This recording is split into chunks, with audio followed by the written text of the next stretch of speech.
We talked about it on Sunday, and we're going to talk about it again today. The quarterback position, it's a major issue, and we're going to talk about why that's the case today on Between The Eers.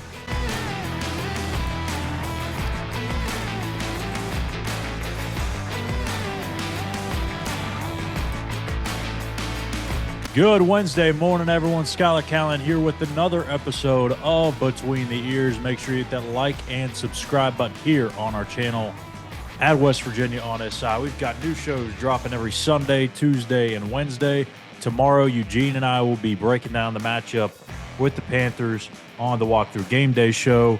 And on Saturday, we'll have the Mountaineer Postgame directly after the Backyard Brawl. And also, if you're in Morgantown this weekend, come stop by and see us. We will be there. I believe the plan is, now this could change, of course, and if it does, we'll let you know. But the plan is we're going to have a little tailgate set up right next to Mount Mamas. If you don't know where that is, it's basically just right up the street from Kegler's, right behind that gas station. I believe it's an Exxon. But we plan to be there around 10 a.m. or so, be there for a couple hours. Gene's going to be running around, meeting a bunch of people. He's going to be over at the varsity club and stuff and hanging out with some of his former teammates, of course. So he's not going to be there the entire time. We will let you know kind of an idea about when he will be there and when he won't be. So if you want a chance to meet Gene, follow me on Twitter at Callihan X, or on X, at Callihan_, and we'll kind of give you some updates in regards to that. And after I hang out there for a little bit, then I plan to go over to the Peach Lot to meet up with Wes and Big O and the ITG folks. So it's going to be a fun day. So anyways, as I mentioned on Sunday, the quarterback position is a major issue for West Virginia. I'm not here to retract that. In some ways, it may seem like I'm doubling down on that. But I will say first, I'll admit when I'm wrong, and if I say something wrong, and that's what I'm going to do today, partially.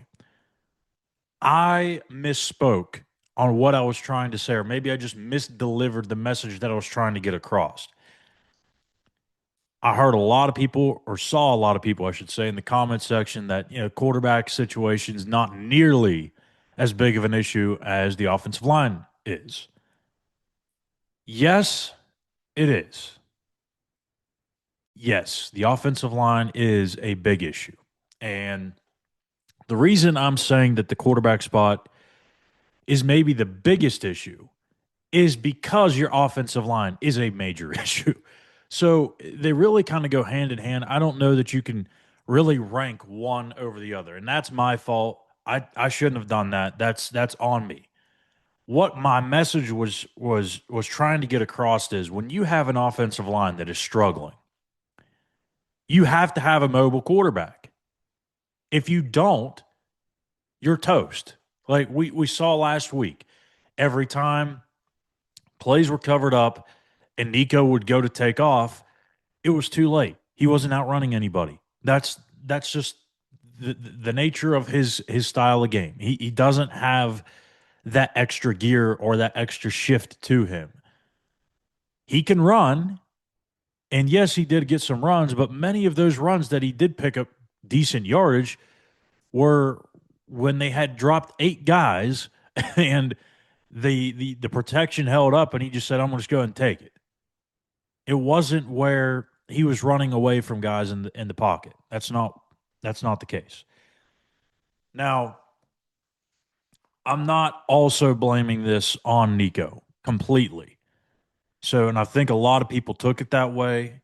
I apologize if that's the way it came across. That's not what I was trying to say. Nicco did not play well. He didn't. Go back and watch the throws that he made. Look at every drop back that he had. There was a lot of things that he missed.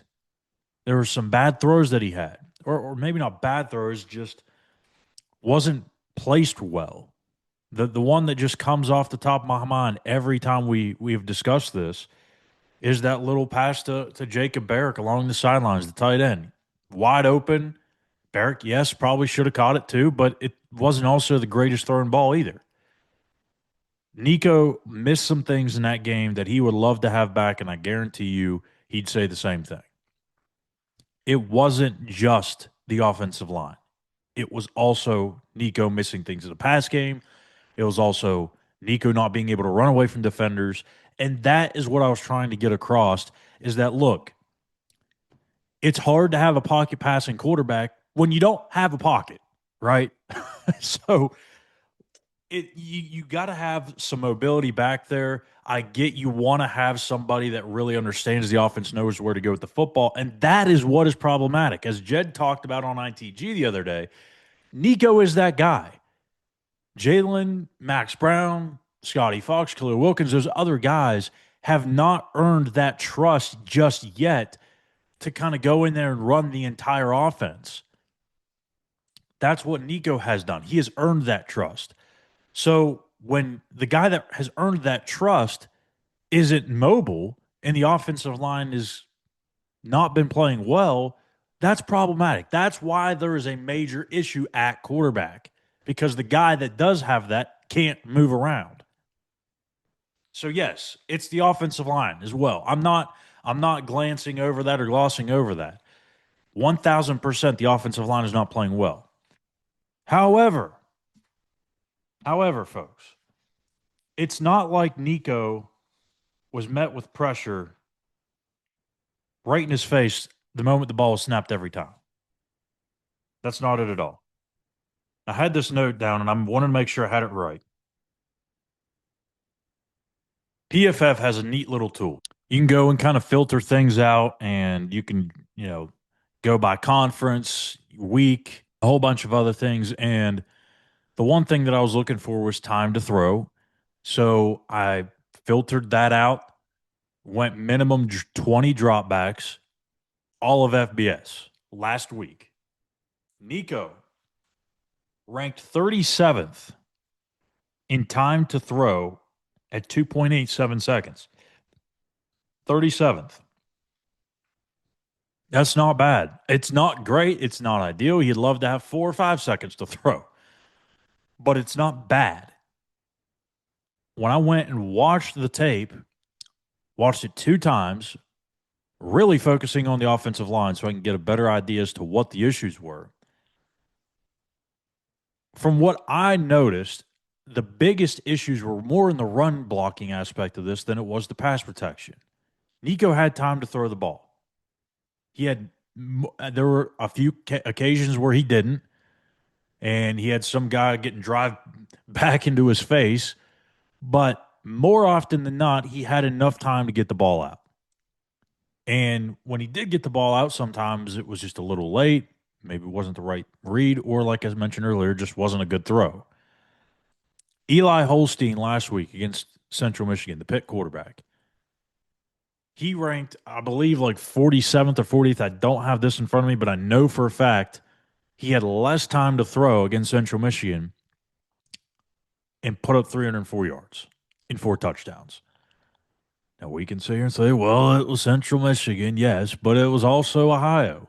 They play in the same conference. They're both from the MAC. So I think a big part of this is Nicco's just got to get the ball out faster. I think some of it's play design as well. Get guys that are running quicker routes that can get open faster. It's a big problem when, again, you have a pocket passing quarterback that's operating with no pocket or not a good enough pocket. That's the problem. So I'm not here to retract what I said on Sunday. That's not what I'm here to do. But I did misspeak. And I want people to understand that, like, hey, I'm here to own up on that and saying that I misdelivered my message. So, what does West Virginia do this weekend? I don't know. I really don't. Rich isn't going to name a starting quarterback, nor should he. My best guess is Nicco is trotted out there as the starter again, goes for a couple series, and then we see Jalen Henderson some. And from that point on, I think we're going to see both. And I don't think it's going to be Jalen coming into the game for performance-based reasons. I think the plan is all along to get both guys more involved. And you hope that one of them provides a spark and you find a guy. Maybe it's Max Brown. He talked about there was another quarterback that could have got in last week against Ohio. Didn't name who it was. We can assume that was Max Brown. So we'll see. I don't know really what to think about it, but again, it's a major issue when the offensive line isn't playing well. But it's not like the offensive line didn't give him enough time to throw every single time he dropped back. Wasn't ideal, but 2.87 seconds, you can still get the job done. So, anyways, let me know your thoughts in the comments section on YouTube here. Who should be the starter for West Virginia? And if a second quarterback does get into the mix, who do you want to be? Who do you want that to be? I know some of you are going to start saying Scotty Fox, and I'm a little hesitant with that because of the offensive line play, because of the way the offense has played as a whole. You don't want him creating bad habits. You don't want to get him injured. You don't want to destroy his confidence. So just kind of keep that in mind. Maybe not this week when it's the backyard brawl and you have a lot of pressure. Maybe a few weeks down the road when the offensive line and the offense maybe figure some more things out and you get a little bit more comfortable with what you're trying to do and probably don't feel as threatened to put him in the game and risk ruining him physically or mentally. So, I don't know. Maybe I'm wrong and he starts the game. Highly doubtful, but can't ever predict what's going to happen in these things, especially with Richard calling these shots. So, again, make sure you hit that like and subscribe button here at our YouTube page at West Virginia on SI.